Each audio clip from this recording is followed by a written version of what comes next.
Hello, everybody. Welcome back to my channel, Book Time with Elvis, with me, Mark, and a rather slimmed down lineup this evening, but that can't be helped. But we do have the wonderful literate Texan, Mr. Randy Ray, is back with us after somewhat of a hiatus. So welcome back to you, Randy. Hey, everybody. Hey. I'm excited to be here. We're excited to have you back. And Greg from Another Bibliophile Reads joins us. Hello. So that's great. We are expecting perhaps one more to show up during the course of this. Now, gentlemen, I know this is the fourth week of Spring into Adventure, and it was the week we should have been reading nonfiction. I know Greg has finished something. I have finished something. I have to confess, I actually haven't finished anything this week. Oh, no, that's not true, actually. The one thing I did finish, I don't think counts as adventure, but I know, Greg, it's one that you will probably approve of. It was for the Ancient Rome, No Place Like Rome. But I suppose, yeah, I mean, there's stuff in it, which was that one, Greg, which I'm sure you've got and you've read. Oh, yes, I've read that. It's a good one. Yeah, it was excellent, really good. But other than that, I'm still reading, so I haven't actually finished anything. And we'll start off with you, Randy. We'll just go around. What have you been able to put away? And don't worry so much if it wasn't all adventure stuff. I think, we start off with the adventure and then mention anything else you want. So in terms of nonfiction, I am in the middle of this, Roughing It by Mark Twain, which is great, by the way. I'm not very far into it, but apparently, when he was very young, Mark Twain went to California to mine silver and gold, and his brother was Secretary of State or something like that, and he was his assistant.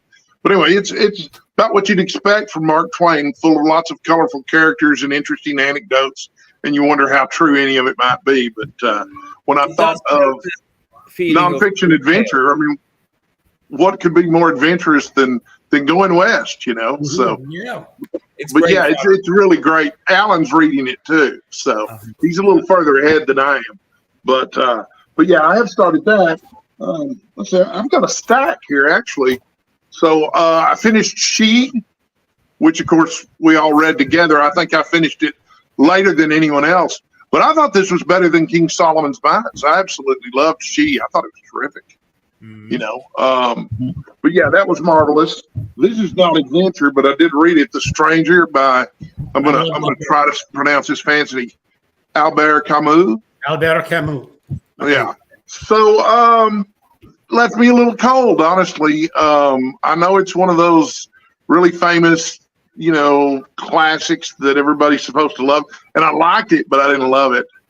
And then Mark will appreciate this because we're gonna do a buddy read of a Chester Himes book, but I read The Real Cool Killers, which was on Michael Dirda's. Michael Dirda is a Pulitzer Prize winning book critic. Y'all probably know who he is. I know. But he taught some college classes on adventure fiction, and one of the books that he listed in his second half of adventure fiction was The Real Cool Killers by Chester Himes, which is almost cartoonish in its violence, but it's set in Harlem and it's about a couple of police officers. It's part of a cycle of 8 or 9 books about Coffin Ed Johnson and Grave Digger Jones, which might be 2 of my favorite character names ever. But yeah, somebody gets his arm chopped off on like the second page and there's blood spurting everywhere. It's like a Tarantino movie. This is an adventure either. Horseman Passed By is Larry McMurtry's first novel. It's the first novel of his that I ever read. And I had a copy that's been waiting for me for a while. And, just a lovely book about the changing and the dying of the American West. Now we can dig into some real adventure. The Princess Bride, which is absolutely fantastic book. And I started watching the movie last night, but it's really 2 books in one too. It's 2 novels in one, because you've got the adventure going on, but you've also got the frame story about the author, revising the works of S. Morgenstern for the general public and getting it made into a movie and so on and so forth. But it's actually surprisingly thick too. It's a pretty meaty little novel, but it reads really fast. I'm almost done. I know I've got a lot of hair because I hadn't been on. You've got several weeks to catch up on. So. Yeah, I'm catching up. Okay, The Hobbit, I read probably 7 or 8 times as a teenager, but haven't read it in probably 30 years, 20 years, something like that. Even better than I remembered it being as a young person. The Hobbit's terrific. And I think The Hobbit and The Princess Bride probably qualifies adventure way more than The Real Cool Killers. I read The Stars My Destination by Alfred Bester. Everybody seems to really like this one too. I could not relate to or find a way to like the protagonist. So this really fell flat for me. But I'm so glad I read it. And then I read Razorblade Tears, which is not an adventure novel either. And this is a newish one. You can see the little Book of the Month Club thing up there. But Razorblade Tears is about a couple of men who are going to avenge the death of their son or son-in-law, or their sons, because their sons were a gay couple who were murdered for being gay. And so, nobody did anything about it. And they both feel really guilty because they didn't understand their sons being gay. They weren't particularly supportive when they were alive, but now that they're dead, they feel really terrible. It was pretty good. It was okay. And then I read a couple of things on my Kindle, too. Trying to remember what they were. Oh, I read Murder on the Orient Express, which I finished this morning. And I liked it. I wouldn't call it an adventure novel. And there was something else I read, but I can't remember what it was. But anyway, I've gotten a lot of reading done this month. Even though I haven't done a lot of calls or videos. That's pretty cool. Yeah, I've got my Chester Himes, Cotton Comes to Harlem there. I've read that one. I've got it over here on the yeah, here it is. Now, Mark, you listen to audiobooks, right? Oh yeah, yeah, Greg. Well, I remember you saying one of them. I was going to ask you which is the one that's Rage in Harlem. Rage in Harlem. Rage in Harlem, narrated by Samuel L. Jackson. That'll be perfect. That he knows how those characters would have talked, and he does it perfectly. That sounds good. And it's a shame that he really doesn't narrate many audiobooks. He's done that one and Go the F to Sleep, which is a children's book. Perfect. Well, I know at some point Randy and I are going to probably do a little video about it because we've both been intrigued by the language somewhat and different things, because I don't know if there was like a prohibition on the use of the F word because it's not used in the book, right. At least not yet. And when was it published? They use alternatives. I don't know. 40s, 50s. Yeah, back then you could not use the F word. That makes sense. 65. They use an expression, mother rapers, instead of what we would normally use. And I was trying to think if I've ever heard that anywhere before, Mark. There's a song, Alice's Restaurant, where with Arlo Guthrie sings it, and there's a point where he's talking with the psychiatrist about joining the army, and he's sitting on a bench, and he said there were mother rapers there, father rapers. I know, you go, the father rapers are worse. Yeah. But that's the only other place that I've heard that expression. Because it's the weird thing is that that sounds worse than what we would say. So I don't know. Yeah, because of the issue of consent. Well, yeah, that's it. Well, we should say hi to Debs on that note. By the Debs. way. Hey, Debs. Although she might be frozen. Hi, sorry, I hadn't pressed the button. I was sitting there waiting, and I hadn't pressed the enter studio. All right. Dimwit moment. You're a bit fuzzy today, Debs. I don't know if your connection's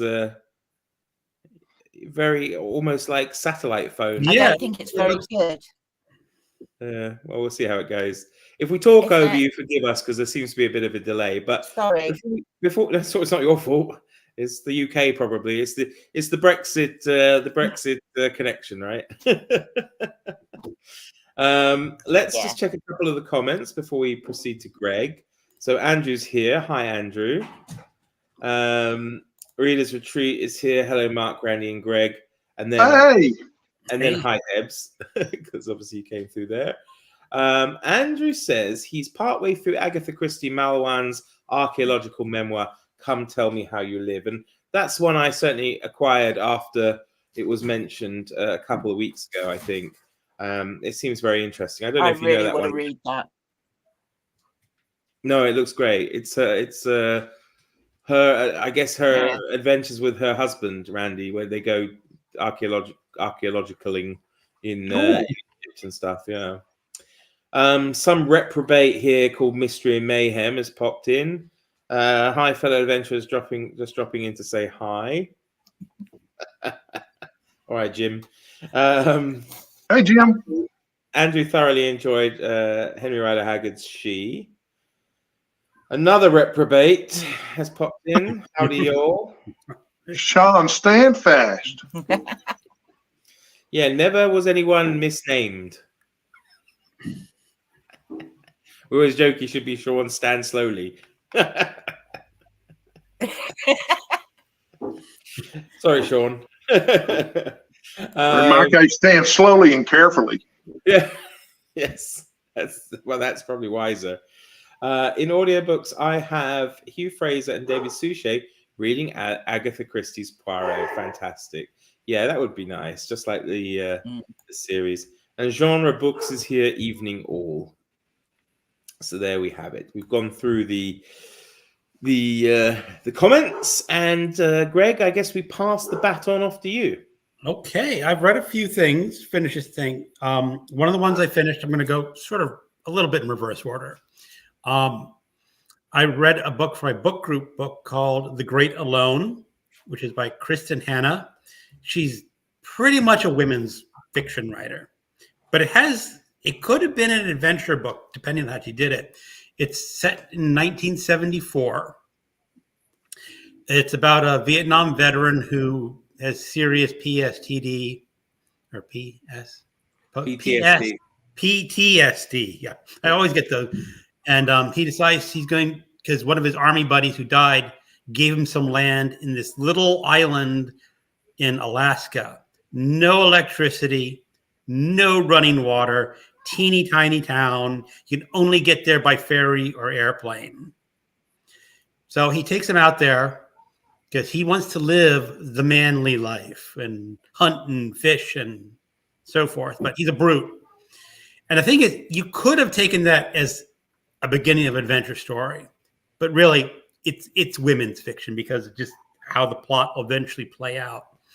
And she gets way too sentimental and melodramatic at the end. It's just like, okay, just tone down that sentimentality just a little bit, you know. Another one I finished, I think I mentioned I started, is The Shards of Earth by Adrian Tchaikovsky. He's a science fiction author. And it was it's never going to be a classic like Dune or anything like that, but it was a lot of fun because you got a mysterious killer alien race. They show up in front of a planet. It's either a moon or it's a bean, but they just rearrange the planet to their own desires. Like take out the Earth's mantle and, you know, makes flowers out of the mantle stone. And of course, that kills everything on the planet. But so there's a war, and that's just the beginning. But you have lots of fun characters, and it's the first of a trilogy. So I'm definitely going to be seeking out the rest of that. And what was the other one? I have the one in my hand that This one. Yeah, I have this one. I was going to save that one. Oh, okay, sorry. For the end, and I forgot. Peter the Latvian. What? I read Peter the Latvian. That's already back on my shelf. That was George Simenon. And you weren't like, I mean, I loved it, but I liked it, but as I said, I was really expecting to be blown out of the water. Like, oh, this is going to be one of the great classics of mystery. You know, pick up like The Big Sleep or The Maltese Falcon. And I read it. It's okay. It reads like it's not the first in the series. It's like. See, the problem is, I think he wrote so many of them, and I don't know if there's a point where he starts to go back. I don't think he's keeping the real time. So I mean, I guess he wouldn't be because he's still writing them in the mid-70s. So his character would be like 90 years old, I suppose, by the time that goes. But I have other ones. I'm going to read more of the series. Yeah. But they feel like they're going to be very formulaic. Like, oh yeah, for sure. I mean, he does a lot of pacing about, but he's a hard man though. You know, he is. And I really liked that 30s Paris vibe. Just I'm going. That would have been so much fun to live in Paris in the 20s or the 30s. But you know, he gets shot in that book, and he doesn't even go to the doctor. He doesn't. Right. You know, he just like, well, a bit out of breath. I'm just shot. You know, that reminded me a little bit of Teddy Roosevelt. Mm-hmm. He was campaign. It was his third attempt, or third election. He was going to go for an independent Bull Moose party, and someone shot him just before a rally, and he said, "I'm doing my rally." And he comes in, he said, "Your wound in the shoulder." Okay, I'm done my rally. Okay, let's go get the bullet out. So that sort of reminded me of that one scene where he just ignores the bullet wound. I don't know. I think he's. I mean, I haven't read a lot of like Sam Spade or who's the other one? Dashiell Hammett. No, Sam Spade is Dashiell Hammett.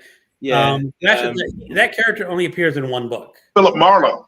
Philip Marlowe, thank you. That's Philip Marlowe. You know, I've only read The Big Sleep, and that's it probably. So I'm not hugely versed in the hard boiled American detectives, but to me, Maigret is a tough son of a gun. Is it Maigret or Maigret? I say Maigret, but I don't know. I'm just guessing with the French. It's usually silent, isn't it? Usually silent. I pronounce it in my video. Say, "Damn, am I mispronouncing his name?" And someone's going to say I'm an idiot. You know. I don't know, Randy or Debs. Have you read any of Georges Simeon's Maigret novels, the detective? I have not. Only one. I think I would call it Maigret. Maigret. Yeah. Oh, here's genre book. Maigret. Maigret, yeah. Mm-hmm. Yeah. Yeah. Courtney's here, by the way. We'll just have Hey, Courtney. Say hi. Wishing us good adventures. Thank you. So the other one I read, of course, is Moonbound. This is the history of rocketry and the Apollo 11 landing on the moon. And I thought it was a very good combination of the two, that he just didn't give you the Apollo 11 mission. He gave you what it took to get that rocket on the moon. And it goes back a lot. The most amazing thing is, I thought, is that the whole design of the rocket, the three tiers of rockets, was actually. I'm not there yet. So you haven't read it yet? No, I've only read first 100 pages. Well, you probably know what I'm talking. It was by a Russian in 1904 who came up with that. Was it with somewhere Russian, somewhere around 1904, somewhere around there. Oh yeah. He came up with that design, and it's like they're still using it. Well, no, they're not using it. I guess they're going. That's incredible. Are they still using that design, or are they just piggybacking the shuttle on top of those rockets? I think at the time it's they're still using it. Yeah. Well, we're still using it definitely for Apollo 11 that got the people on the moon. So I kind of like it. I guess it's a little shallow. I mean, it's a graphic novel. It's only about 300 pages, so you don't get a huge amount of depth. I do remember, like, Tom Wolfe's The Right Stuff was a little more in depth and a little more detailed. But for a graphic novel, I think this is a great introduction to rockets.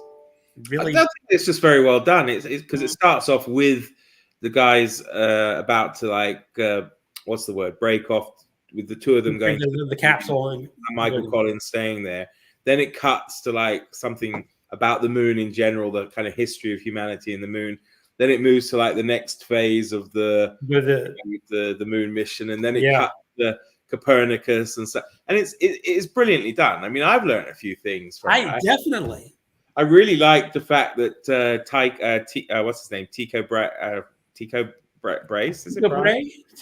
That he had a brass nose because he had it cut off during fighting a duel. So He's drawn with like this like little brass nose put on him. So, Yeah.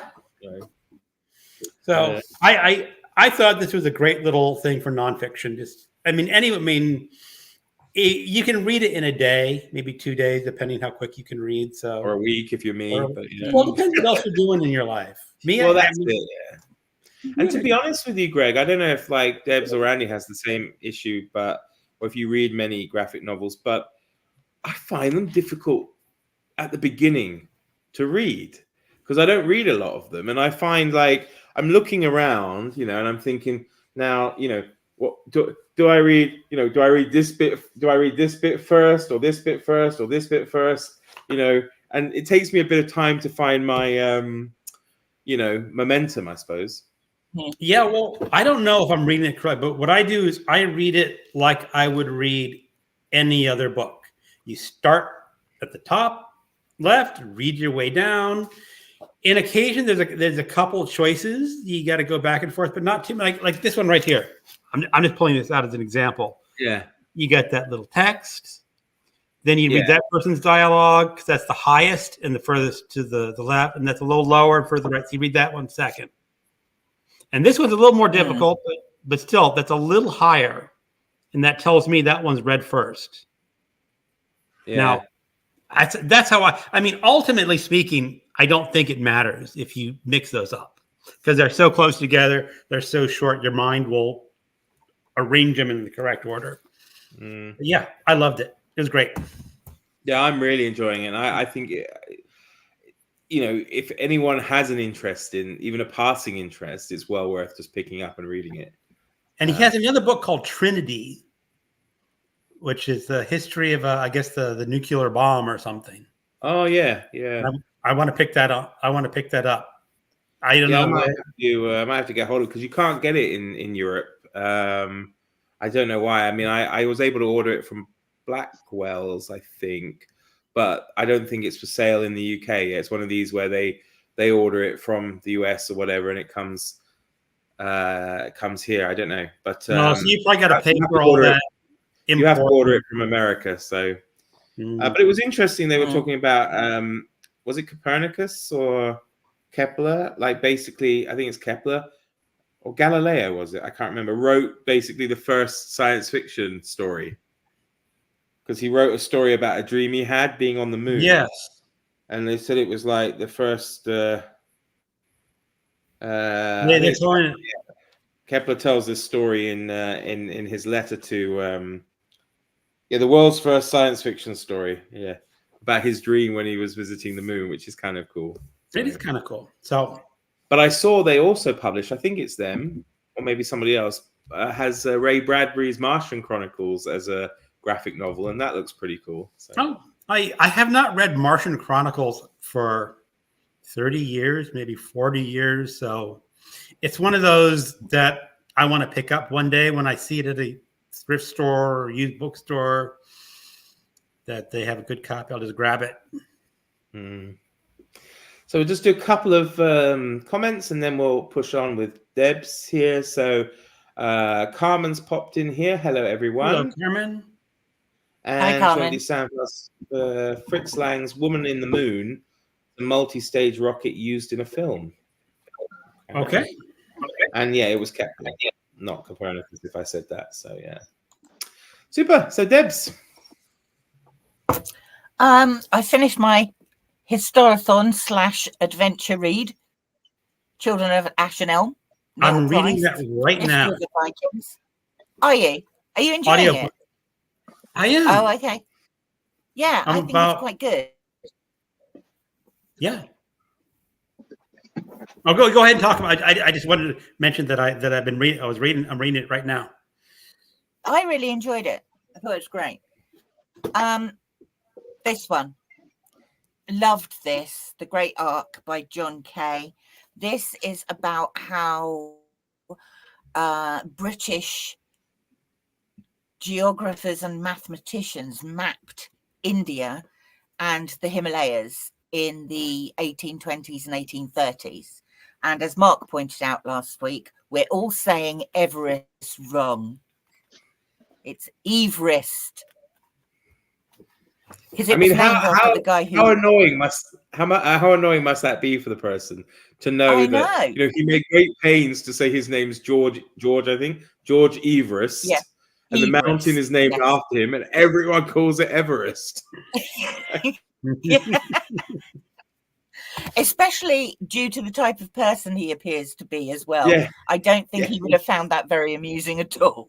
No, I don't think so.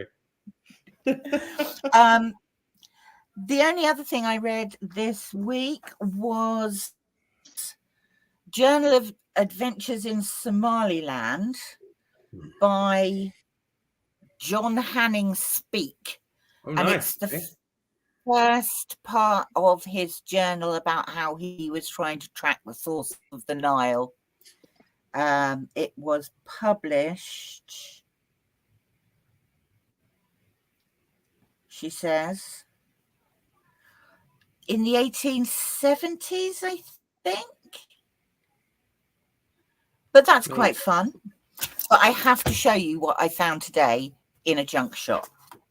Oh, boy. I was looking for some older adventure books, and I found this, and it's called A Book of Golden Deeds. And I thought, well, that sounds as though the stories are going to be adventuresome. It's got a lovely inscription in the front, and apparently it was presented to a young man called Bernard Kettlewell in 1928 for writing an excellent essay on a talk they were given about this guy exploring Vesuvius and Pompeii. And when I flicked through it, it's got the essay in there as well that he actually wrote in 1928. That's so cool. 6-page essay. Is it a good essay? Is it a good essay? Good, yes.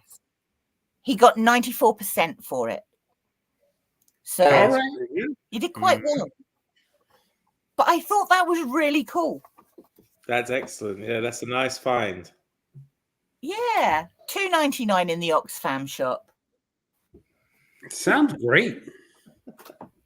Okay, and that's so it. That's my adventure reading. I'm just curious, Deb. In terms of adventure books, does Speak talk about Burton when they're in Somaliland, and what happened to him there? Doesn't. No, he doesn't. Oh dear. Okay. No, he doesn't. It's pretty harsh.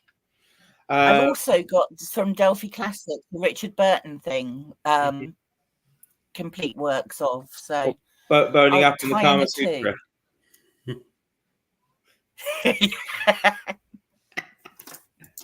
Okay, so let's have a look at some of these comments. Andrew, graphic novel wise, I only read old favorite Star Wars by Marvel Comics, Dark Horse Comics, and Stainless Steel Rat, and the Ballad of Halo Jones from 2000 AD.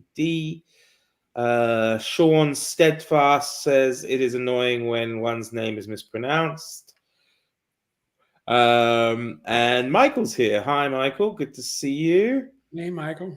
And Andrew, wonderful find, Debs, the book and the essay.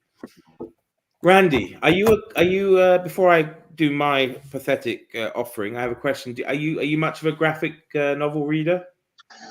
Well, I grew up reading comic books, and I don't read a lot of graphic novels now, although I do have one over there on the shelf on my TBR list called Filmish, which I believe is about the history of film.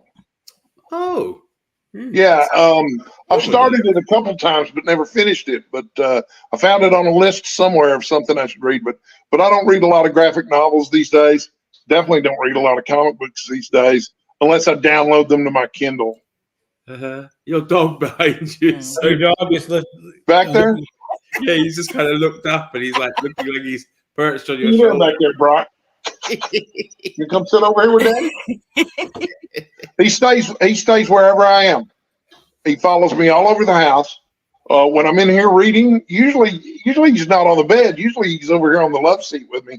But if I go in the kitchen to eat, he comes in there with me. When I go in my office to work, he comes in there and sits on the couch and watches me work.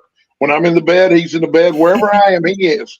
And then when I'm gone, like for 4 or 5 days to the hospital, he goes into my office and stares at the front door of the house here and waits for me to get home. God bless him. Yeah, he's a great dog. Wow. He's really devoted. When I had my dog, it was the beginning of COVID, and he was 15 years old, so he had mobility issues. Right. And he would love he loved the fact that I was working at home full time. He just lay down beside my desk, and if I went downstairs to get a drink, he would follow me downstairs. Yep. And I'm saying, look, it's okay if you just sit here. You're old, you can't move around, so just stay here for 3 minutes. But no, had to follow me down. Their priorities are different than ours. What is it they say? It's like they're just part of your life, but you're their whole life. So true. Mm-hmm. I mean, mine, usually he's here and I'm throwing stuff, and I was, but he seems to have skulked off to bed, and I think he's probably knackered actually, because I have a friend who walks him when I'm at school, and for months she's been away. They've been in Western Europe, and finally they've come back. So he's got used to having his long walk, late morning now, and I think now he's more tired. So he's just like, I can hear him snoring actually a little bit. Yeah. What was it? Oh, well, I suppose I should do mine briefly, however disgraceful it is in essence. But the only one I finished, I already mentioned, which of course is Augustus by John Williams, which was excellent. I really enjoyed it. And you can really hear like the different voices coming through. And I didn't know when I was going to read it that it's epistle. It's letters and diaries. Epistolary. What is it, Greg? Epistolary. That's right. I think epistolary. We need genre books to give us a phonetic pronunciation. I'm reading this, which of course we already mentioned.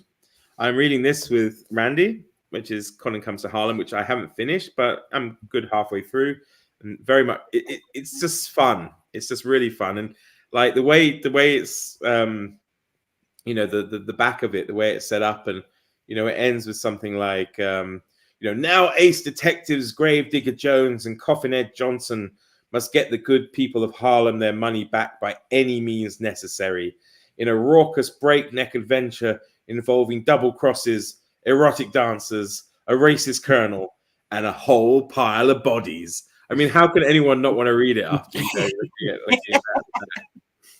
And then I suppose to a point, there's adventure in one book I'm reading for people in April, and actually it's been quite a revelation. I mean, I always liked his writing style when it comes to the history that he writes, which is Stephen Runciman. Oh, actually, no, I did finish another book last week, The Borgias, about the Borgia family, but that was for Historathon. That was great. But there's a historian, I don't know if you guys know him, but there was an English historian, Sir Stephen Runciman, who wrote a 3-volume history of the Crusades, and he was very, very, highly thought of. And he had a very long life. I think he died at like age 97. And I'm reading his biography, and it's just proved to be fascinating, really, because he knew so many people from like the 1920s and 30s, and 40s and 50s. He hung out with Edith Wharton for a bit at her place in France, and he was at school with George Orwell. They were in the same class. Eric Blair, of course. And Cyril Connolly, and then they had as their teacher Aldous Huxley at Eton, and the book's called Outlandish Night: The Byzantine Life of Stephen Runciman, and it's really fascinating. He traveled to China in the late 1920s, and he was caught up in a siege during the Civil War there. He went off to Japan as well afterwards. He hung out in Romania, met the met the Dowager Queen of Romania and Bulgaria, all sorts of things. It's been absolutely fascinating. I have to say, I've thoroughly enjoyed it, and all the famous characters that seem to pop in and out of it as well. This has been excellent, and that's probably it for me. A couple of comments. Where are we? Andrew says, dogs really become part of your family. That's so true. Yeah, I think that's right. All of our pets become all of my cats have distinct personalities, and and the dogs are different, and I'm told birds are just the same. When you have a bird, that they know their people and they like their people. So I don't know about goldfish though, but maybe goldfish and reptiles, maybe not. Genre Book says I'm on my own with that one. I think that's epistolary, but luckily Sean Stanfast comes to the rescue with epistolary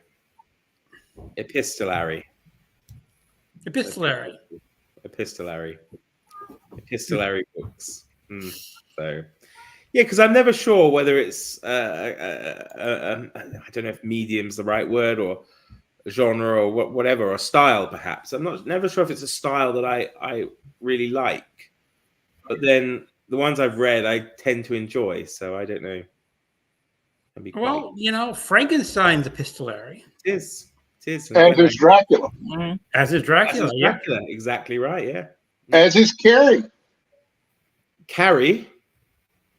I've not read Carrie. I have read Carrie, and it's a mix. It has texts from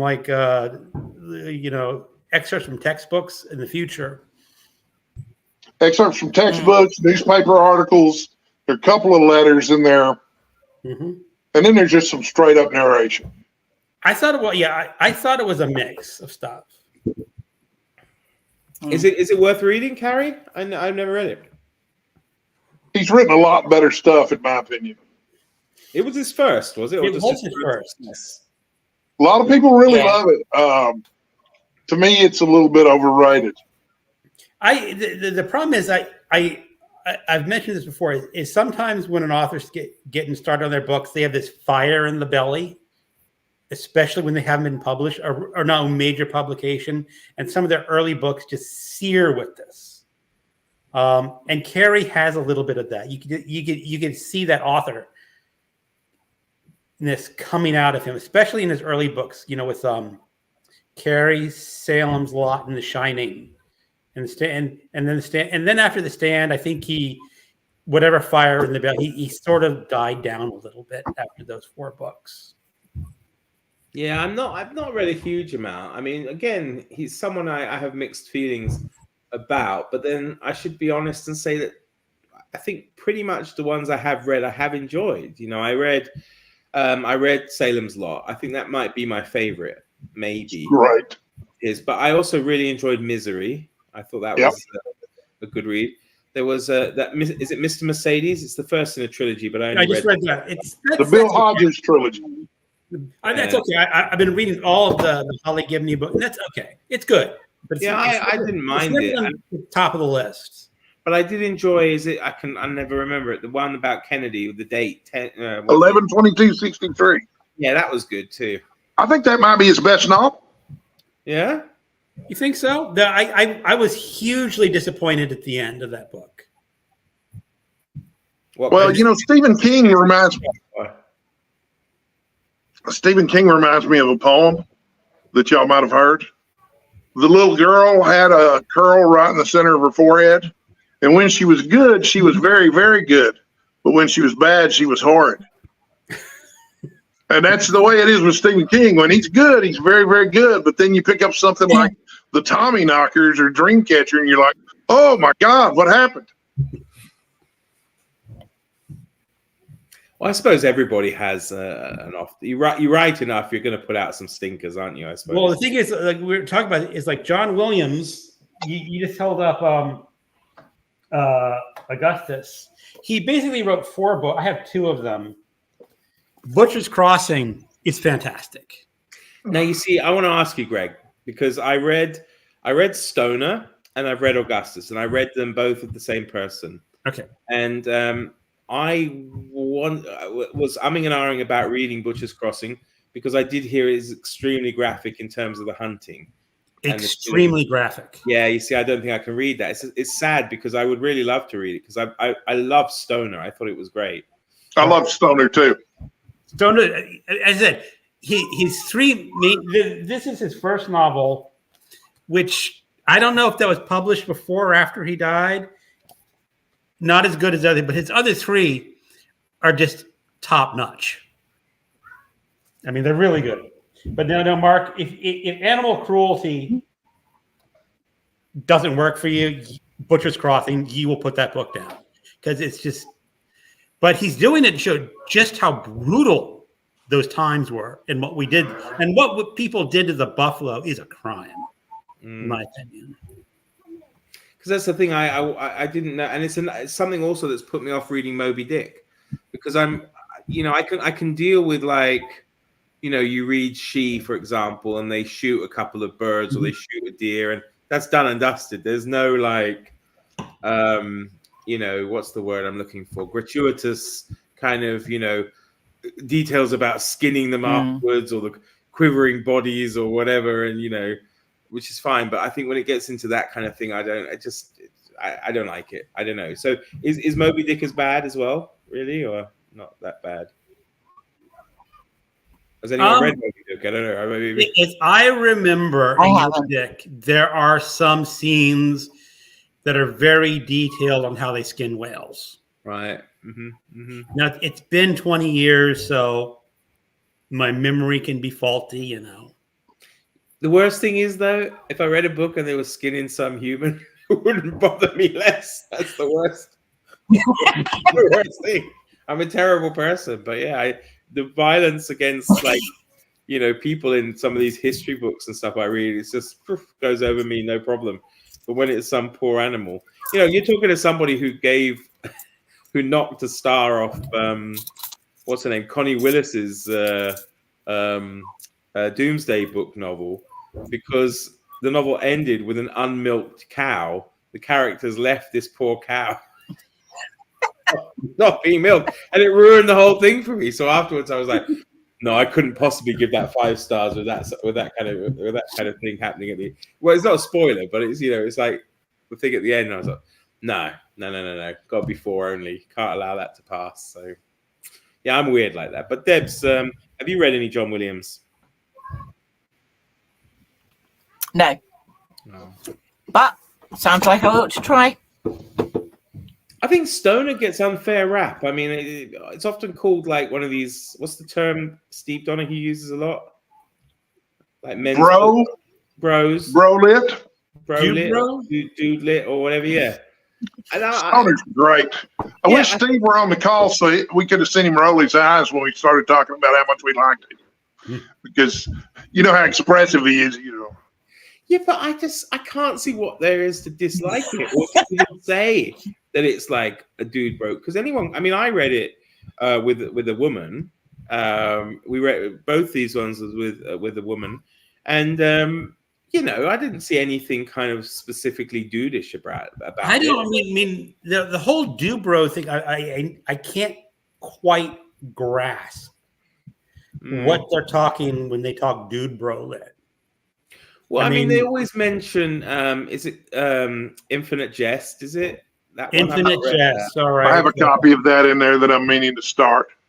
You need to put it in the background of your videos to annoy Steve, because he's always... I did mention it to Steve one time, and I got the obligatory... Oh, my head covers up. Usually my head covers up Infinite Jest. Because he mentioned one of his videos that all these pompous men with infinite jests in their videos proudly displaying it. Oh, I should definitely have it in my background then. I read a collection of essays by David Foster Wallace that I consider The Lobster. And I thought it was terrific. It was a recommendation from a lady friend of mine. And I thought it was terrific. And then I read a biography of David Foster Wallace. And I thought, well, I'm going to go ahead and give Infinite Jest a shot and see what I think. But I haven't yet, because it is a really fat novel. It is, and I'll get to it. there are parts of it, like I don't play tennis. And there are parts of this book that just go into this incredible detail about playing tennis. And I'm just going like, huh? It's like conjugating verbs in Greek or something, you know? Right. Guys, I apologize, but I'm going to have to log off here in a second. But I was glad I could make it this week. Yeah, we're Even glad. if I couldn't stay for the whole Nice to 2 see hours. you. Well, it's good to see y'all. Yeah. I'm doing all right. I'm planning to make some videos for my own channel soon. So Oh, cool. Cool. Well, you know, like, comment, and subscribe. Yes, indeed. Well, I should have said that. Exactly right. Anyone who's not subscribed to anybody here, you should head over to their channels. They are linked all down below in the description, of course. You know, definitely everybody's worth subscribing to and checking out. Absolutely. Except this guy here in the top left that you're watching, which is me. It's good to see y'all. Howdy, Randy. See you later. Bye. All right, Randy. Thank you. Bye. Yeah, I don't know. I don't really understand the whole dude bro thing. I mean, I guess there are some books that might be. Is it supposed to be just uber kind of masculine? Well, I think the closest is Brian at Bookish. Criticize some other people who say there are no good like women writers out there, that all the good ones are men, and he came with lots of examples because he says women write a certain type of fiction. That's the whole idea. These people say, and they're not as good as like Cormac McCarthy or so, you know.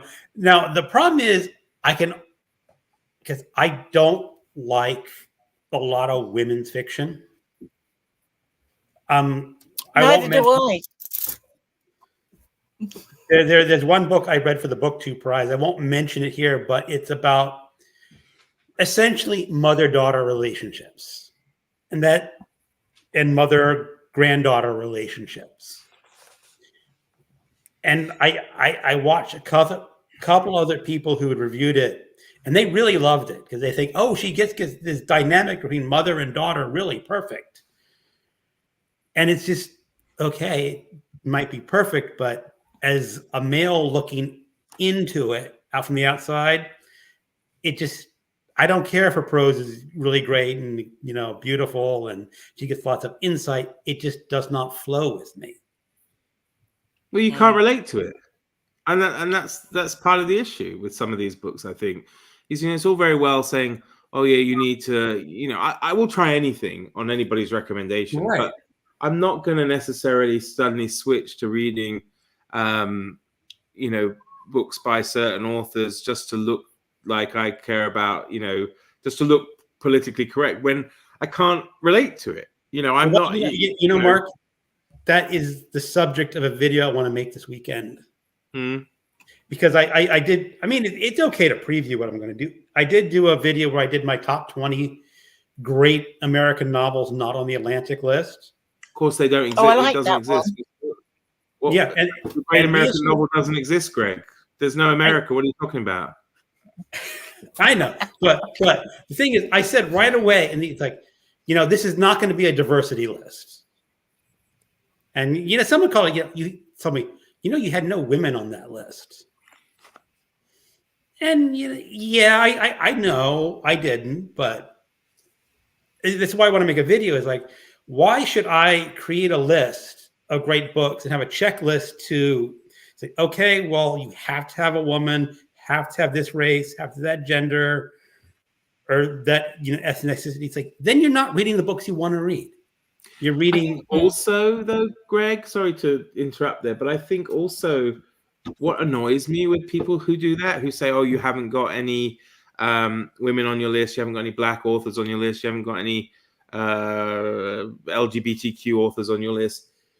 The fact is that it shows how they are, tracking even their own count of authors that they read. Whereas I have to say, and I mean this, and I'm sure it's the same for most people, is that you don't, unless it's someone really big and famous like Stephen King, who you happen to know is a man, I've never really picked a book on the basis of anybody's gender, race, or orientation.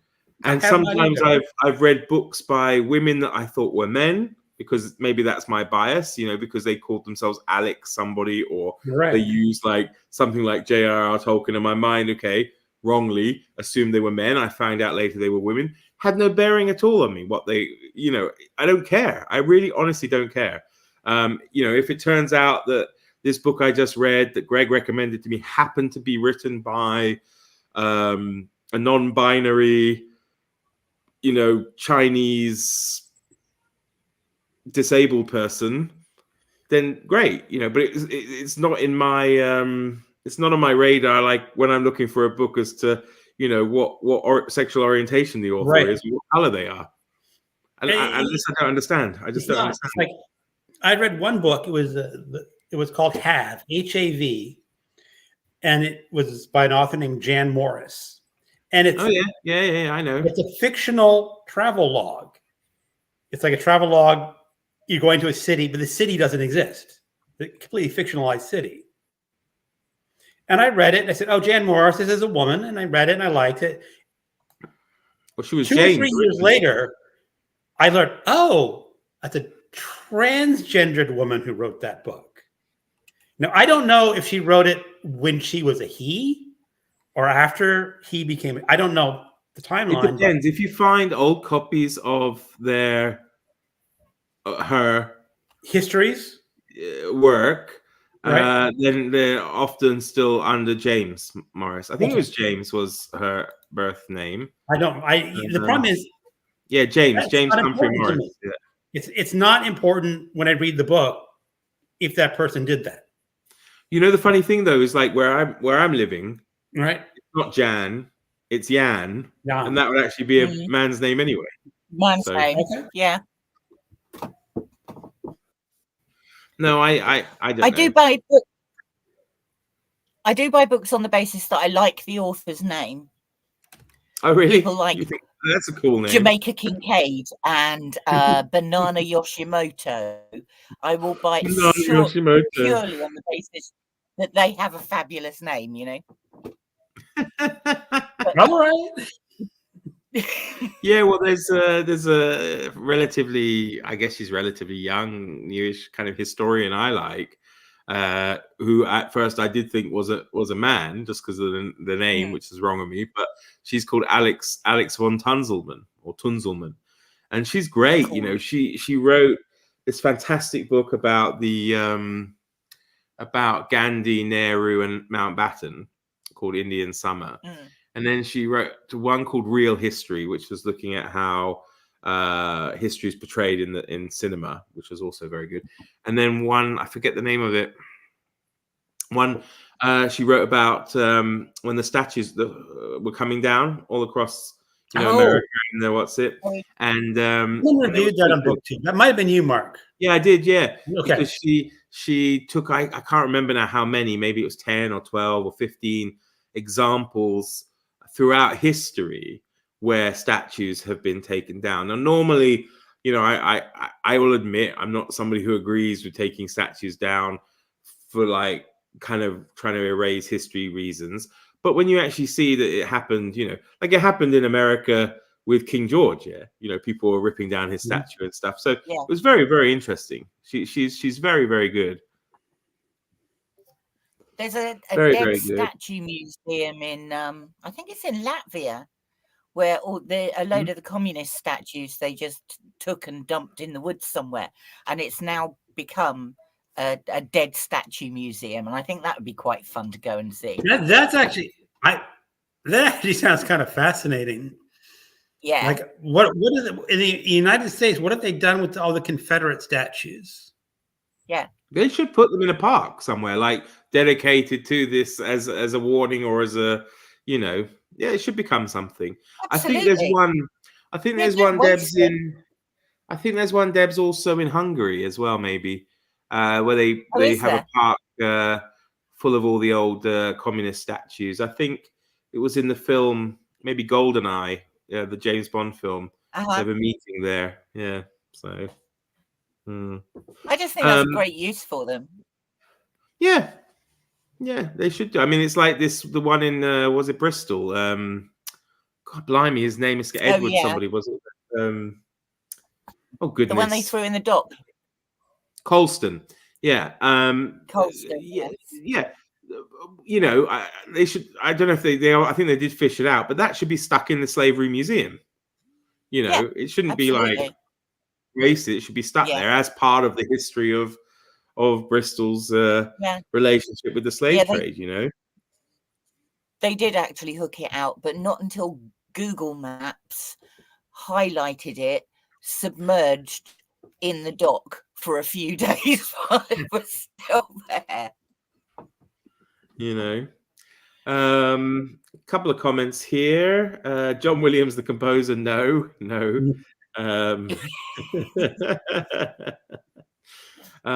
Sean, hit the thumbs up to help the algorithm. Thank you, Sean. Thanks, Sean. Yes. Repurpose statue sounds like a good idea. Yeah. Well, you know, it could be a good kind of theme park or something. All these things, but no. Yeah, I mean, because there are monuments to terrible things in history. I mean, yesterday our kids in the 8th and 9th grade class, they visited Auschwitz for the day. You know, that's a kind of memorial, if you like, to horrors of the past. But it's crazy. They went. It's 7 hours from here, and they did it all in the one day. Yeah, so they left at like 5 o'clock in the morning. And they were back at like just gone midnight or something. Yeah. So they actually went up there, went around Auschwitz and Treblinka, and But I admired them though, because they because although the Polish language has some similarities to Czech, they didn't have any guided tours in Czech. Yeah. So the kids had to do it. Had to go on the English guided tour. Yeah, which was kind of made me a bit proud of them that they were able to get through it all, because obviously that's what I'm working towards. So. Apparently, hi Ariane, good to see you. Apparently, there's a Lenin statue in Seattle. So, wow, I did not know that, and I used to live outside of Seattle. And it's Lenin, not Lennon.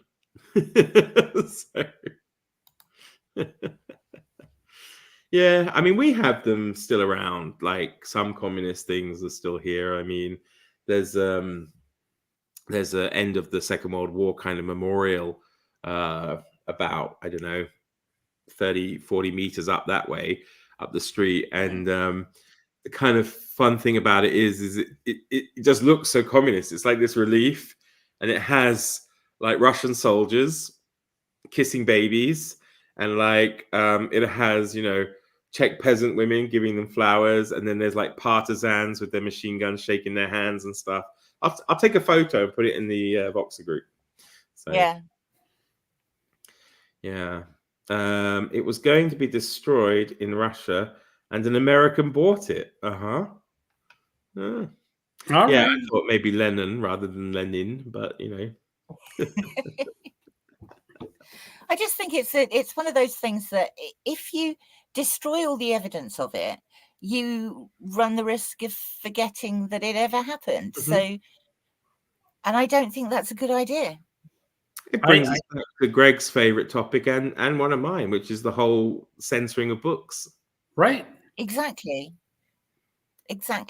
That was how life was. That's how people spoke. And although it's offensive now, you can't forget that happened, because otherwise you run the risk of doing it again. Yeah. And the thing is, there will always be an offensive term for whatever you're protecting. Yeah. I was kind of joking when they're talking about Huckleberry Finn. You will have some editions of Huckleberry Finn that have the name called Slave Jim. Yeah. Right? Well, Texas is creating legislation where they wanted to remove the word slave and slavery from their history and reuse involuntary relocation. Oh, that's snappy, isn't it? It is. So I said, well, now you're going to have to re-edit Huckleberry Finn. You're going to have involuntary relocation, Jim. And I'm going, okay, that's too much of a mouthful, right? So he reload, Jim. Isn't that kind of snappy? Reload, Jim. But you're going to have to change that again. Because with global warming, you're going to have all these coastal towns that get flooded. Everyone's going to be involuntarily relocated. So reload, Jim will have to be something else. Right? So I mean, what if they just kind of like went the other extreme and instead of obviously using the original name and just say called him, well, Black Jim? Would that be terrible? Would that be offensive? I don't, because that's the thing. You could say, oh, it's racist, but then the term itself, you can use the term black. So and some people, I think. Yeah, I don't know. The problem is, like, when I first read Huckleberry Finn, I was a sophomore at university. We had a black professor. He says, there's some language in here that's outdated. It doesn't mean what you think it means in today's language. Now, he was black and he was okay reading it. Now, was he really okay? Or was it assigned to him to teach? And it was like this inner mother courage scream teaching something that he thought was offensive. I don't know. I honestly think that it's the term they used. And Twain was not being offensive when he wrote it. And the idea is you look at it. Now, you will read some texts where it is offensive. And he said, you need to be able to pick out that detail when you're reading. Yes. And not have someone else do it for you and protect you from it. Things can be very confusing as well with terminology. I mean, when I suppose I was about 6, Idi Amin expelled the Asians from Uganda. And the British took in a fair number of refugees from Uganda who were Asian Muslims. We had a group of children starting at our school. And my father took very great pains to sit me down and tell me how skin color didn't matter. There were going to be these colored children at the school. And he used the term colored because it was the 1970s then. Right. And that they didn't speak the same language as us. They had been turfed out of their home. They would be very frightened. And we had to be friendly and just welcome them as best we could. And I came home the following day from school and he said, how was school? How were the new people? And I apparently said they weren't coloured at all. They were brown. And I had obviously expected rainbows to arrive through the door because he'd made such a big deal about it. So, you need to be specific in your terminology without being offensive. And we don't use the term coloured anymore. You're right. But if you read the older text, you will see that, especially in the United States, that was the term that was used to describe black people for a long time. Yeah. Certain parts of the country. Yeah. That Speak book that I read this week, some of the terminology he uses, in fact, it's not the terminology. It's the attitude towards people's intelligence due to the fact that their skin color is different. It's not the fact that he uses terminology that's wrong.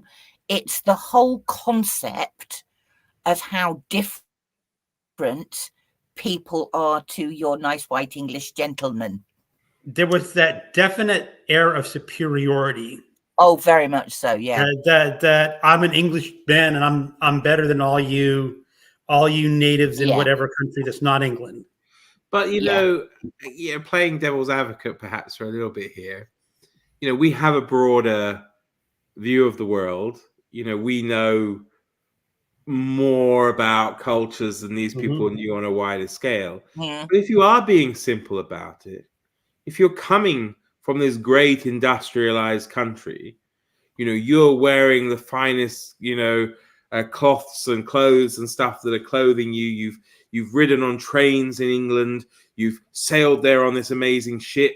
You've got guns. You've got all this stuff, and you come to somewhere where people are like almost naked. They're living in mud huts. Are you not going to feel a little bit superior to them when you have no other kind of feeling? So you're going to make that. You're going to draw that conclusion, however wrong we see it now. They took little packages of stuff to give to the natives to help integrate their journey and what they wanted to do. And the little packages of gifts they took were things like revolvers and bullets. And that's not helping anybody, is it? To the kids. Yeah. You go, son. Have fun with that. Here's fun. Yeah, but I mean that's the thing. As I say, it's very easy for us now to sit here and say, because we almost look down on them in the same way that they're looking down on the other people. We don't think we're that way because we're like, look how offensive it is. It's the same idea. It's the same simplicity of mind. They haven't any real concept, and you're bound to feel it. Nobody cares when the Japanese or the Chinese in whatever, in the 17th century referred to Europeans as smelly barbarians, and because that's how they saw them, unwashed. That's probably how they were, to be honest. But it's the same thing, I think. You can see that, you're bound to think that your collective intelligence might have something to do with your race, whereas now we know it's probably more to do with geographical factors of the luck, if you like, of where you happen to be born in terms of the resources you have. The climate plays a big difference, of course. The cold breeds invention more because you need to keep warm, whereas all this kind of stuff.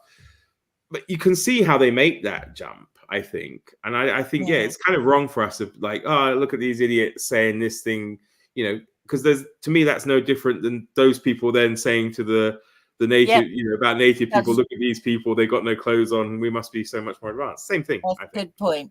Yeah. I've got a few comments. Where are we? It's definitely not Lenin. It's definitely Lenin, not Lennon. Yes, absolutely right. Ariane, learn from history. Destroying history doesn't erase it. That's absolutely right. Yeah, that's true. And I never knew who actually said it. So it was Santayana, was it? Santayana. Those who cannot remember the past are condemned to repeat it. Yeah. Ariane, it can be tricky to read books from other centuries with 21st century eyes. I think that's absolutely right. And it does create problems. One of the archaeology books I was reading recently was saying you can't look at an archaeological excavation of a grave, for example, and put 21st century values on what you're seeing as grave goods inside a grave. They mentioned that in Children of Ash and Elm. Yeah. And it was a chat. I mean, it was talking about that it appears that the Vikings were more gender fluid, accepting. Yeah. Sort of like we are today. Maybe not. But he said it's really hard because you don't have any text. You just looking at a gravesite, man was wearing women's clothing under male clothing. Yeah. How do you interpret that? Now, one way is like he was gender fluid, or maybe he was just cold and that's all he had to wear. Maybe. Don't know. No. It's the same with women found with arms and armor. Right. Was she a warrior, or was she the wife of a warrior? Or, she could, we don't know. We don't know.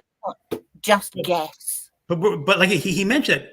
I think he said the exact same thing. We cannot look with our 21st century eyes into these graves and say they're just like us. Because honestly, I think they were very different from us. Mm. They had different values of religion and society, and don't put yourself in. No. I think that's true, and then you can expand that as well. Even to locations and things. So when we go back to those the ignorant comments from those 19th century explorers about native people, they said they're making that same mistake. They're looking at them through the eyes an experience of something that's completely different. You know, Exactly. if you moved those people and gave them the same set of circumstances, you know, it may be the same. And it's and also the way they're judging intelligence with technological advancement or intelligence with certain innovations, rather than, you know, there's no equal playing field or level playing field. They're coming from things from two different angles, and we're doing the same thing with history and with the way we're looking at books and trying to rewrite them, rewrite history, rewrite things, and it's all going to prove to be a disaster one day. So and what will the 22nd century people look at our text like? Well, I mean, I remember you saying, Greg, a while back about the whole meat thing. You know, I think the 22nd century will look at our meat eating and fossil fuel burning. That's my Nostradamus hat. That's my prediction. That's like Lonesome Dove by Larry McMurtry. They're moving beef to eat. That's an offensive book. You can't read that. Yeah. In the same way that Mark can't read a book about animal cruelty. Right. So the sensitivity readers of the future will have to edit that book so there's no mention of the cattle. Yeah, I think the difference is, though, I do respect its right to exist as a work, and I would never want anyone to change it. It's just I can make the choice, of course, that I just prefer not to read it. Yeah. You know, but yeah, I don't think if I find it triggering or somehow offensive that, you know, these poor buffalo are brutally slaughtered, okay, I just won't read it. And I can do that. And yet we never say that to people when they say, oh, yeah, I find this book to be offensive for any of the other reasons we mentioned earlier. We never say to people, don't read it then. Because then they're like, well, I should be able to read whatever I want, you know. And it's like, well, in other respects, we don't read things because why would we want to get angry or upset about it? I mean, I don't want to upset myself. And I'm unfortunately, I don't know. I am uber sensitive when it comes to how animals are treated, right? And although I'm not a vegetarian, I would like to be, but I'm too weak. I don't eat a lot of meat. I do tend to only eat white meat. So unfortunately, I know the poor chickens and turkeys as well. But I struggle to eat beef or anything these days, or even pork. Yeah, to be honest. But, well, Mark, you know, I was reading a thriller. And as a typical thriller, you had a guy, he was kidnapped. He was held down on a bed, tied down on a bed, and they wanted information out of him. So they grabbed his cat. Mm-hmm. And they said, okay, we're going to start breaking this cat's leg, you know. See, I don't want to hear this. No, see that's the worst thing. It's like, no, okay. I couldn't do it. It's like, you just, because I was sitting there with my cat on my side, cat just sitting there sleeping, and I'm going like, I can't read. Animal cruelty is much, like you said, Mark, much harder than human cruelty. Yeah, it's awful, isn't it? It'd be like, oh no, leave my cat alone. Take one of my kids instead. Take the wife. Take the wife.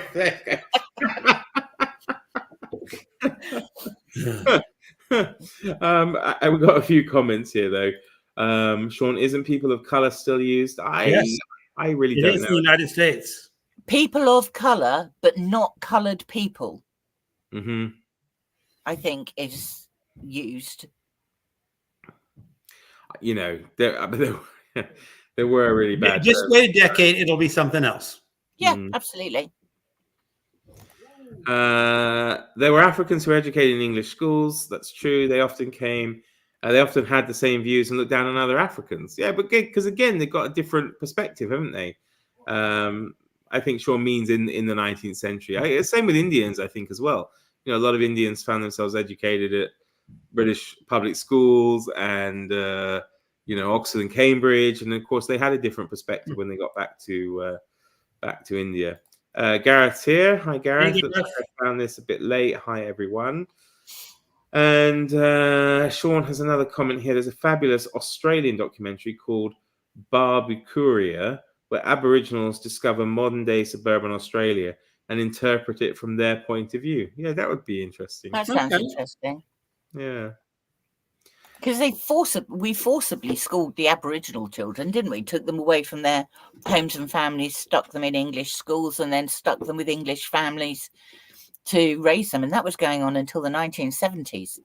Well, then it's not us, then, is it, Debs? Well, true. I was only. I read that in the Joe Nesbo book. Yeah. One of the characters was Aboriginal, and he mentioned, I was just given to a white family because couldn't be raised by my own people. No, because the British wanted the Aboriginal children to be brought up properly. So they forcibly gave them a British education and set them to live with British families. White families. Who were mainly British. In descent. Well, yes. The thing is, because I think, Australia got its independence in 1901 or something, 80. But I think by this point they were huge British government involvement in these programs. I'm just trying to claw back a little bit of, you know what it's like. It's easy to lay everything at Britain's door. This is true. But Canada had a terrible thing, didn't it? With the I forget the. I think they did something with the Native Indians out there as well. The children and the orphanages and the mass graves of the Catholic Church and all this kind of stuff. Yeah, there's all sorts of horrible things went on, of course. No, I mean the world's a horrible place, really. To be honest, this is a big part of why I love reading. I mean, we read about horrible things. But we can always put the book down. We can always escape it. And there's just so many, wonderful worlds and people and stuff we can meet in different time zones and all this stuff. But, absolutely. I think sometimes it can be escapism, despite the fact it's. There we go. Yeah. That was done in Canada as well, taking children off reservations and placed them in white schools into the 20th century. And Ariane says, the last school in Canada closed in 1996. Wow. So, my kids were even born then. Fabulous movie where the spirit lives. It is, Andrew. Really is a wonderful way to escape. Now, I have a curious question. I don't know if anybody saw it. Again, not before we end. I will bring it back briefly to adventure, but before that, I don't know if anyone watched Steve Donohue's video on the time capsule books 1980. I have not. No, I haven't seen it yet. He just talks about the popular books or books he liked from 1980, and your favorite was there, Greg. Your favorite comedy book was there. Oh, really? Yeah. And Steve Donohue even acknowledged that book exists. Oh yeah. He was saying how good it was. We're talking Confederacy of. He had good things to say about it, but he was asking people to say what they were doing in 1980. So I'm curious because for me, it was my debut on this planet. And I'm curious what you guys were up to in 1980. I was in high school or middle school. Something like that, 9th, 10th grade. Chasing girls, eh? Well, no, when I was that age, I had this thing called that chased the girls out of the room whenever I walked in. No. You walk in, and all of a sudden, all the girls just scram and leave. It's like one of those bug things, like you did chase the bugs out. I walked in, and the girls went away. Oh. I was 15 in the October of 1980, so I would have been at school. But at that point, I was also working part-time for the local paper, which is the paper that eventually employed me.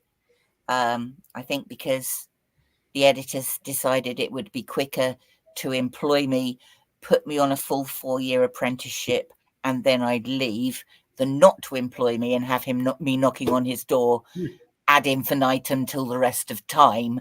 I must have been GCSE, coming up to GCSE year. Well, right. O levels as they were then. So I'm incapable and can't feed myself. I'm pooping internationally. The rest of you guys are out there doing stuff useful. And Debs, was this in the home counties, was it? Yeah, it was in Sandhurst. You will know Sandhurst. I probably used to read the paper as well then. So yeah. it North Hants or something like that? Or It's actually still just in Berkshire. oh, okay, right. But it is literally on the edge of. No, I meant the paper. I just kind of remember. Oh, the paper. No, that was the Bracknell News. The Bracknell News. All right. Yes. Yes. It must have had the old. There was the cinema there. Probably the cinema listings in there in those days as well, eh? So. Oh God, yeah. And if you missed them out, you got complaints. Lots of complaints. We also had, the comedian Greg Davis. Mm-hmm.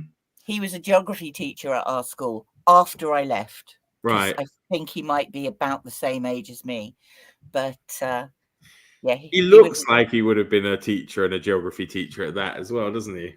He's like 6'8", isn't he? Those poor kids. Well, actually, funny enough, we do have some other people telling us what they did in 1980. Which is cool! Great. Oh, what are they up to? So first off, we'll just go to Andrew. Their readings. Oh, I've done that. And Andrew, just to answer your question on this, it's a free for all because we've gone into the second month. You can either redo the prompts again or just read whatever you want throughout the month, and we will still, of course, talk about it. But you don't have to follow any particular prompts. If you do, then send me an email, and I'm happy to set you some homework. I don't mind doing that. So Carmen graduated high school in 1980. Andrew was in secondary school in 1980. I'm just a baby. Yes, I am. Michael was 19 and reading Earthly Powers. So glad. Yeah, so he was glad that Steve talked about that book, which he did, which I really want to. I really want to read it, actually. I wouldn't mind reading the books that were in my birth year, because there was like Earthly Powers. There was sorry to spoil it. If you want to watch it, then don't listen to what I want to say. But I'm going to tell these guys anyway. There was Earthly Powers. There was your one, Confederacy of Dances. And there was also Cosmos by Carl Sagan, which I did enjoy. And actually, that one was probably the one Steve was most negative about in some respects. Actually, really, but not in a really bad way. Just I think he said it had some problems, or that it's since been proved some of the stuff was there. So that I'm going to throw that open to everybody else who's watching. There's 16 of you. What were you doing in 1980? Out of curiosity, I'm sure Gareth was doing something pretty cool. If his voice had broken, maybe he was a church choir boy. Yeah. I've seen it as a rerun. Yeah, gosh, and as Steve said, it's crazy to think it's 44 years ago, eh? I watched that one. I mean, because I was old enough to start reading adult books in the 80s. So yeah, me too. Oh, come on, Greg. I'm sure you were reading adult books before you were old enough. Well, if I ever get around to it, I tried to film a video once last week about obscene books that I was reading for the banned book project, and I just could not get it right. But 14 or 15, I'll save it. But let's just say it's the closest thing I've ever come to reading in a really obscene book. I still wish I could remember what my first obscene book was called. I've mentioned it before on my channel, but it was it might have been a Sven Hassel book. It might have been, but I can't be sure. But I was on holiday in Portugal, and we were staying in these apartments, and they had a library there, and I was attracted by the cover because I was probably 11 or 12. And on the cover, it had some kind of World War II, maybe German soldier or something like that. And they were definitely on the Eastern Front. And I was reading this book in the car. And then suddenly there's all these sex scenes, like graphic sex scenes. And of course, obviously my parents didn't know what the book was. They probably just saw, and I'm kind of, I'm reading in the car, and I'm, young boy, and getting really kind of like, wow, what's going on? Oh my God. And of course, then I know I'm doing something wrong, but nobody knows what I'm, they just think I'm reading a book. And it was just a weird kind of feeling, because it's like, I'm in plain sight, but I'm actually basically reading pornography, and and it was it was great, but I just wish I knew what it was. So what have we got here? A Greg lot of Davis. youngsters. That's what we've got. Greg Davis is playing in Portsmouth soon. I'd love to see him. Bash wasn't around, so they were minus whatever. Ariane was 8. Gareth was only 9 years old and enjoying Star Wars and riding a bike. You did sing in the choir. There you go. Shaw was 14. During the summer, I ran a lighthouse museum and gave tours. That's Brilliant. Yeah. Oh dear. Yeah, that's fun. Yeah. Oh dear. So you're coming back to, unless anyone else is going to put in the comments, feel free, of course, to put in what you were doing or not doing in 1980. Coming back to, I guess, Andrew's question there about the prompts. I think that's right, isn't it, guys? Just do it. Read what your own adventure. I mean, find what you think is adventure. Choose your own adventure, right, Greg? Choose your own adventure. Sea story, air story, whatever, you know? Yeah. I've got several left over from the previous weeks that I didn't get round to that I really quite fancy getting round to. I have to pick up the big book of adventure stories again. Oh, did you? Read some of those stories or listen to those stories. Yeah, I want to read. Sorry, go on. No, you go on. I want to read the ant one. That's a good one. You have that book, right? Yeah, I'm going to get to it. It'll take you an hour. All right. It's a short story. I discovered this week on Kindle mega packs. Oh, they're good. The most I paid for one of these was like 99p. I think the cheapest was 30p. And they've got all sorts. I've got horror ones because obviously Horror Mayhem's coming up. A couple of westerns, Ray Bradbury, Arsène Lupin, Steampunk Pack, Talbot Monday. There's all sorts of them. They're great. Oh, Monday's good. But, you know, for a lot of them, if you have the Delphi complete works, they're already there. So, yeah. I didn't have very many westerns. And I would say Delphi's a little bit better in terms of its navigation from the ones I've had, but, you know. Yeah, I found that too. But they still look fun. And for 30p, I couldn't resist. Yeah, it's like you don't mind either the Mega Pack or the Delphi. Now, I mentioned that I think I mentioned is the Delphi is sometimes very old public domain texts. Yeah. And like I said, they couldn't do italics when they first started doing public domain. Oh, really?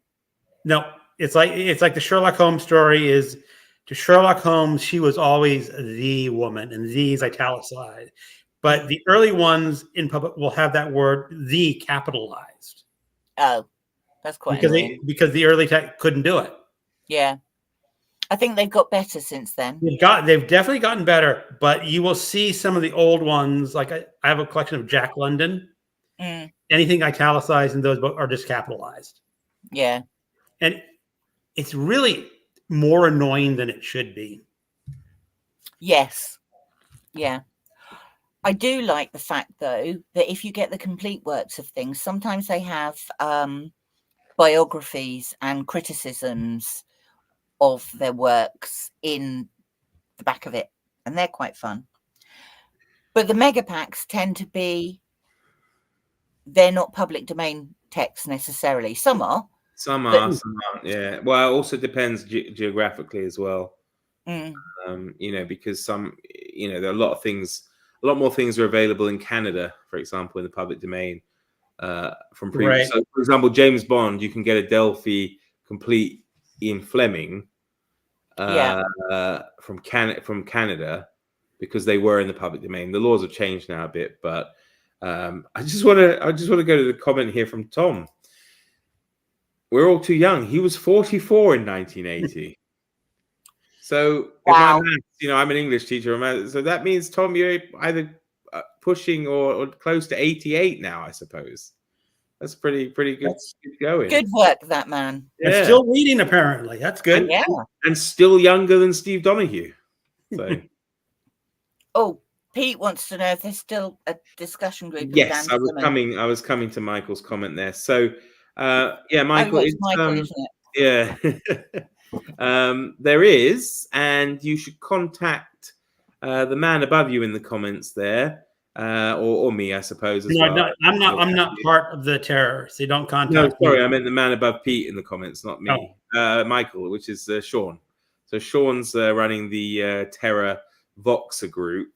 So if you've got Voxer, Michael, then it's a good thing to get anyway. If you want to participate in BookTube events, then get Voxer, and you can contact me, and I can add you, or Mr. Standfast can do it as well. Gareth suggests that the last prompt for the month could be read a short story while abseiling or mountaineering.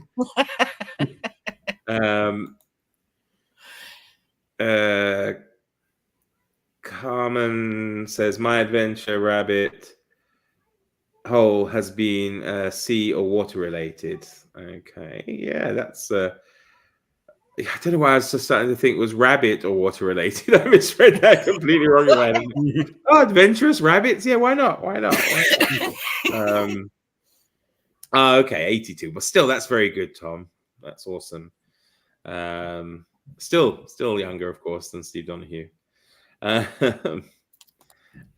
I hope I'm still reading at your age, Gareth says. Yeah, no, I would as well. I mean, I think a lot of people these days tend to almost give up, but 70 something and move almost to just audiobooks, I guess. But I guess it does depend on people's eyesights as well. Well, I hope my hearing lasts so I can continue to listen to audiobooks and continue to read books. I want both. Yeah. I'm enjoying both now. I've discovered audiobooks. Yeah, I've really got into them. I used to like them as a kid because we used to get back in the early 80s when I was only a child, like a small child. we used to get these. I don't know if they were Ladybird books or whoever did them, but they were like the books on tape, but they were for kids, and you would get like the abridged, of course, like thin version of a classic, and there would be an audio cassette. It's done on both sides that went with it, and I had Treasure Island, I had The Lost World, and they were so good. They were really, really great. And then I kind of just went off audiobooks for a bit. And though I do think sometimes for me it depends on on what I'm listening to. I find nonfiction a bit easier sometimes. I guess I take it like a podcast. It's like I find nonfiction audiobooks easier than printed nonfiction a lot of the time. Mm-hmm. I can see that. That's strange because I was buddy reading a book with Alex at Alex Unabridged, and he had it in audio version, and he said he struggled with the nonfiction audio version because he wanted charts and tables and things like that you can't hear, just to be able to get the facts and figures in place. Yeah, when I do nonfiction, a lot of times the charts and figures just are noise to me. Yeah, I don't know. I do listen to a lot of history podcasts and things like that, so it kind of helps me, I guess, when I'm listening to an audiobook that it's a similar topic. Sometimes the novels, they can be really good narrators, but they sometimes do too many voices, and some of the voices annoy me, which of course they don't do generally in a nonfiction, right? So it's like, they can pick a quirk of somebody, and it's like, oh no, I don't like that. I love Stephen Fry's what's it called? Sherlock Holmes collection. Right. Oh yeah. But I cannot stand his rendition of what's the one we did as the group read, Greg? We did the Sign of the Four. The Sign of the Four. So I forget his name. The weird guy with no eyebrows and whatever. The one who the brother of the he has the hookah and he lives like kind of Eastern Promise Arabian Nights kind of life. He's the one who brings homes into like the woman. What's her name? Yeah, I know the one. He's the brother of the murdered man. Yeah. The brother of the murdered man. And the way Fry does it just kind of, I don't know, kind of freaks me out, makes me feel uncomfortable. I don't know. But reading that, I didn't get the same impression at all, right? So, yeah, it comes and goes, I suppose. But I was listening to Brave New World that was narrated by the actor Michael York last week. Oh, yeah. And it was good. Nearly all of it was good. But there was one character that he gave a really dodgy Welsh accent to for some reason. And it just sort of swung in and out of acceptable. Do you know what I mean? Yeah, and that just sort of, the rest of it was brilliant. Well, the thing is, Debs, I probably wouldn't know that if I listened to that audio. No, possibly not. I know a British accent.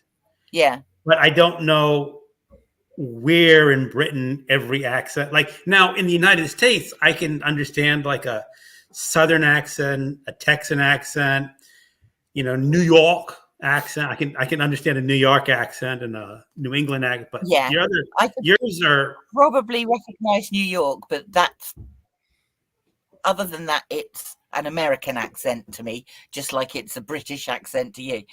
Mm-hmm. Well, sometimes you get the other problems where like you get like completely unsuited narrators. Like you might no disrespect to Randy Ray, right? But like you could get someone with a strong Texan accent narrating or trying to narrate Pride and Prejudice, for example. It just doesn't go together, does it? Someone did a video about this recently, and theirs was when you're misgendering narrators. And the example that he did is he was listening to a Tarzan book narrated by a woman. Right. He says, as a narrator, she's an excellent narrator, but Tarzan does not fit a woman's voice. Yeah. I would say though, Greg, and maybe this is surprising coming from me, I would say it depends on the woman, because I listened and I really enjoyed it. I listened to Bleak House. Okay. And it was narrated by, you might not know her, Greg, but Debs, you will, Miriam Margolyes. I love Miriam Margolyes. Yeah. And you might know her, Greg, if you saw her. She's a dumpy old lady. She's a ridiculous round Jewish lesbian who can't keep her mouth shut and farts on TV shows. She farts on live TV, so that's right. But she's got a good speaking voice anyway. But she was brilliant. There were times when seriously I forgot that when she was narrating some of the men that of course she is a woman. You're right. She was, and I could see her actually being I think she'd probably do Tarzan quite well, actually. But the other example the guy did, he said, so he went to his wife and said, what would you think if you were listening to an audiobook of Pride and Prejudice narrated by a man? And I guess his wife said something that he didn't want to repeat on the video or something like that, Said, no. Can't. I've got Gone with the Wind narrated by a man, which I guess it can work as well. But there's a lot of Scarlett O'Hara. There's a lot of Scarlett O'Hara. Yeah. No, I suppose it depends. It depends what maybe if how the story is told as well. Whether it's the first person narrative by a woman and you've got howdy y'all. The thing is, I'm to the point, and I've listened to so many, it's like I can basically pull out the narrator's gender and not focus on that so much. Mm. I think a lot of it was some people are still rather new to audiobooks, and they get very focused on like Tarzan's a man, has to be a man that says Tarzan, because Tarzan's Tarzan. Another one's like Conan the Barbarian. Like, would Miriam Margolyes do a good Conan the Barbarian? Probably, yeah. But you know, she might be the exception. Might be the exception. Okay. Yeah, Yeah, I mean, she's not your typical woman. Okay. I mean, check her out, Greg. I mean, her just because you can do it for free, because I'm sure the Bleak House one is free. It's free in the UK Audible. Just to hear her, like, I'm trying to remember. I had a audio version of Bleak House, but it had two narrators. All right, no, she doesn't. They had a male narrator and a female narrator, and I don't remember. Well, maybe it didn't. Maybe it was just Miriam Margolyes. You see, that's maybe it was just Miriam Margolyes. Let's look it up. Let's see who did my Bleak House. I can't remember. I don't know if two people would annoy me more. Actually, I mean, it's well, not. She does it like two people do. No, but it is narrated by two people. That's the thing, because you've got Dickens's narration, and then the main female characters also narrating it in different parts. So you know, she explains that in the introduction quite well. Yeah, you're right, because I know like Les Miserables is the audiobook for that, the new that has more than one. They have like 4 narrators. Like each main part has a different.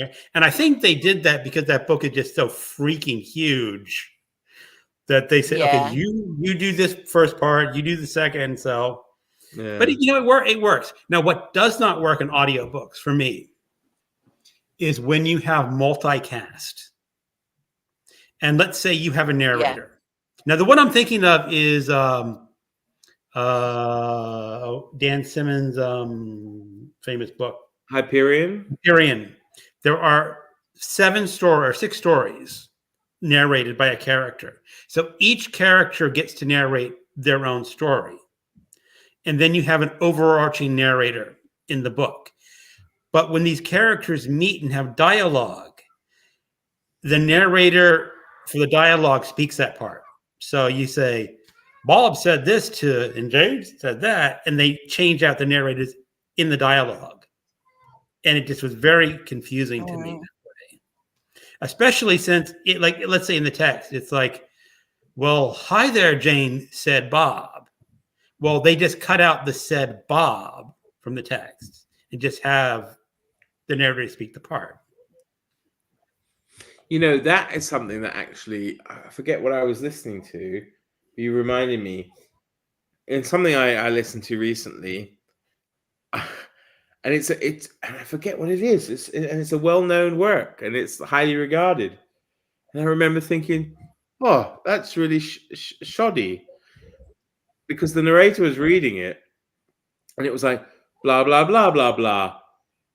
A said, blah, blah, blah, blah, blah. B said, blah, blah. B said, blah, blah, blah. Blah, blah, blah. A said, like this, yeah? And I'm thinking, is it like this every time I read? I've never noticed. And I just got really annoyed by the fact that almost every sentence ended with he said, or they said, or she said, and nothing like, you know, he ejaculated, or he exclaimed, or he, you know, said tirelessly, or what, you know what I mean? It was just this very simple said that went through it. But we've got a few comments here.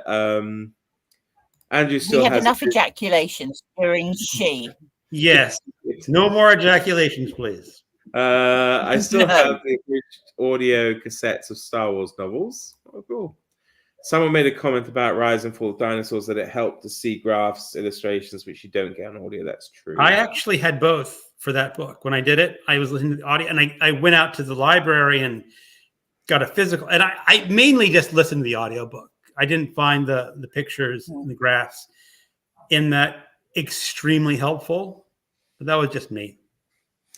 I agree. Some of the contemporary narrators go way overboard on the individual voice characterizations. Which reminds me of, I might have said it on here before as well, but I was always astounded, and I think, Debs, you'll appreciate this, is that apparently, unless it's been superseded, but the world record for the most number of distinct character voices goes to the narrator of the American versions of the Harry Potter books.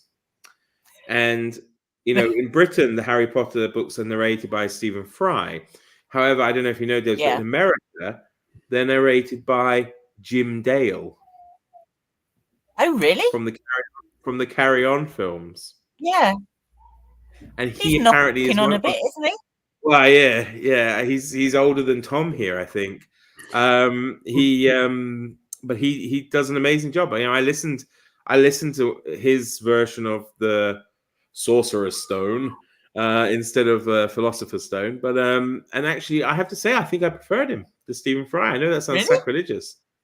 Well, he's still English. So to me. He's got the English accent, but he was excellent with all these voices. But yeah. And we have here, Karen says, Outlander was narrated by a woman, and she did a phenomenal job with all characters, male and female. Yeah, I don't know. You see, my instinct would have been that Outlander would be narrated by a woman, but I don't know. Because it's mostly women I know who read it. That's probably why I probably assumed. And I think the main character is a woman, isn't it? So I think so. And then Gareth, I don't really know what you're referring to. I thought it was a strange complaint. If it's just a narrator, it's a storyteller. Oh, he's probably talking about the video about the gender swapping. Oh yeah, could be. Yeah, could be. Well, is it time to call it a night? I think we've been on here an hour and 45 minutes. I think it's I think it's good enough. It's not like one of your Monday night marathons or Gareth and no, that's Gareth and Dave. He doesn't. I cut it off around anywhere between an hour and a half and 2 hours is when I start cutting it out. Yeah, that's right, Sean. No, that's a different movie entirely. There can be anyone. All right, everybody. Thank you so much for watching. Michael, do contact myself or Sean about the Terror group. And we shall see you next week, I'm sure. We will continue with some adventure talk and probably generalize it as well to include the other events we've been taking part in. Yeah, because next month is going to be Horror Mayhem. Yeah. So I'm going to be focusing a lot on horror. Yeah. I've got a fair few horror adventure short stories lined up. All right. Yeah. Looking forward to them.